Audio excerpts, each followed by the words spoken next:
Hi everyone, my name is Tavleen Kaur, and today I'm going to be talking about one of the most influential figures in psychology, B.F. Skinner, and how his work has shaped our understanding of behavior. From his early life to his long lasting legacy, his ideas have influenced not just psychology but also education, therapy, and daily life. His work remains highly relevant today, and by the end of this presentation, I hope you'll see why I chose him as the person to do my presentation on.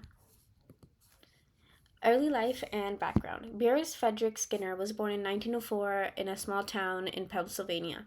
He came from a modest background, and his early interests were actually in literature and writing. He studied English at Hamilton College and actually got a bachelor's, and he wanted to originally become a novelist. But he faced many rejections in his writing career, and he grew disappointed. And so this disappointment led him to turn towards psychology, and this inspired in part by reading works by John B. Watson, the founder of behaviorism. Skinner enrolled at Harvard University and he eventually earned his PhD in psychology in 1931. And his decision to leave literature behind was driven by a desire to bring structure and scientific rigor to the study of human behavior. And this shift was the beginning of a lifelong legacy and pursuit of understanding of what drives us to act the way we do. Career and major works. Skinner held academic positions at several universities as a professor, including the University of Minnesota, Indiana University, and eventually returning to Harvard, where he spent most of his career.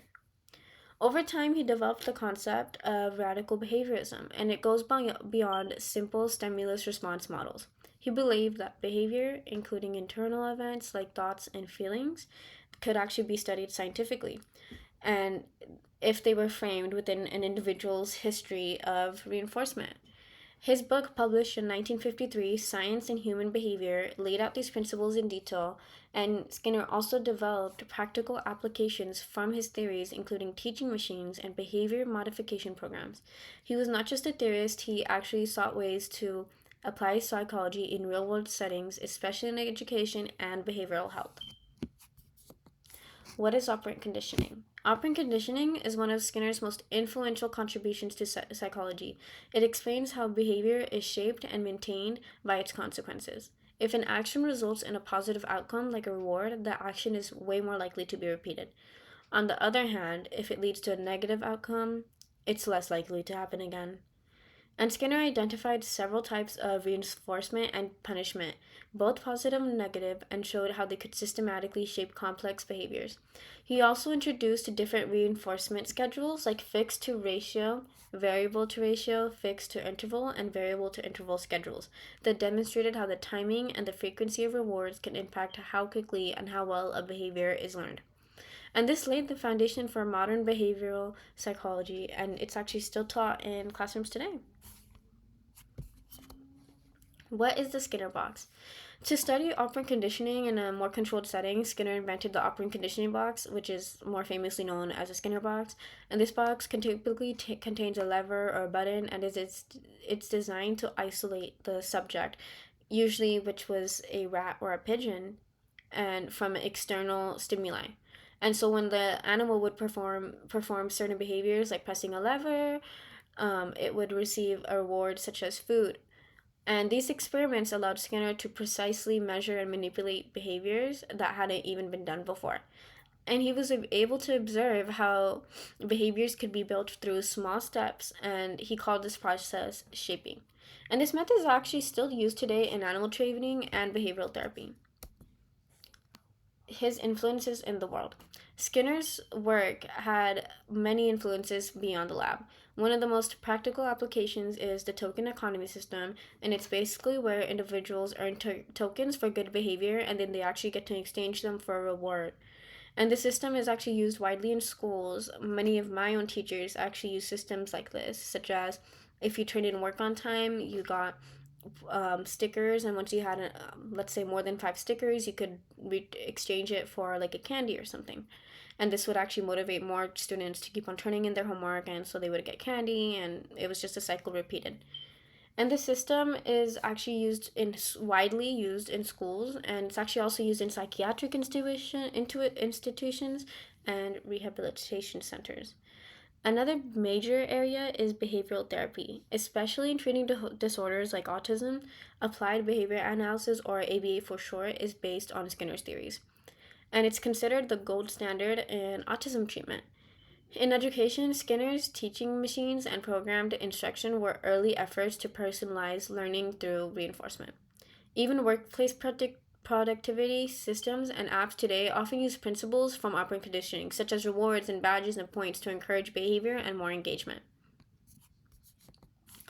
Criticism of Skinner's work. Despite his success, Skinner had many critics, and his critics actually argued that radical behaviorism is too simplistic and that he ignores the complexity of human thought and emotion in this theory.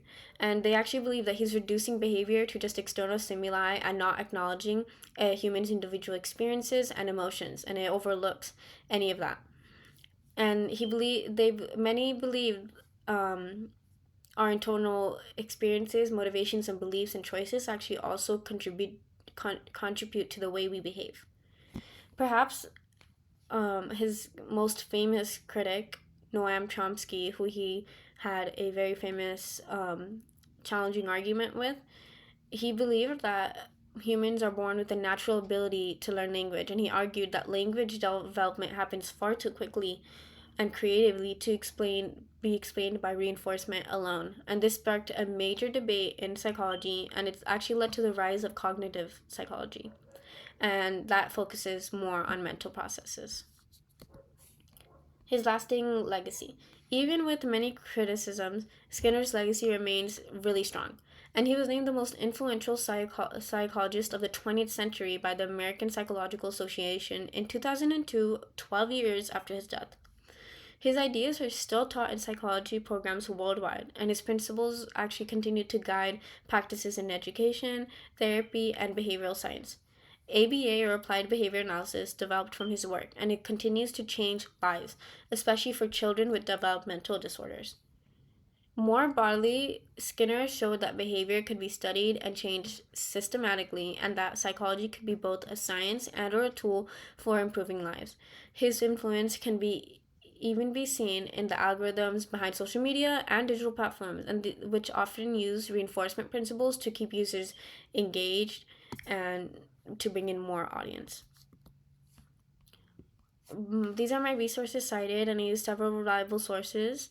I used scholarly books, peer-reviewed articles, and well-reputable psychological websites. To sum up, B.F. Skinner wasn't just a researcher. He fundamentally changed how we think about learning and behavior, and his theories of operant conditioning and reinforcement gave psychology new tools to study and influence behavior. Whether you agree with his ideas or not, there's no denying the impact he actually made across multiple fields, and this helped children learn to supporting this helped children, and it helped to support people in therapy, and his legacy continues to grow. Thank you so much for listening. I hope this presentation helped you understand who B.F. Skinner was and why his work still matters today.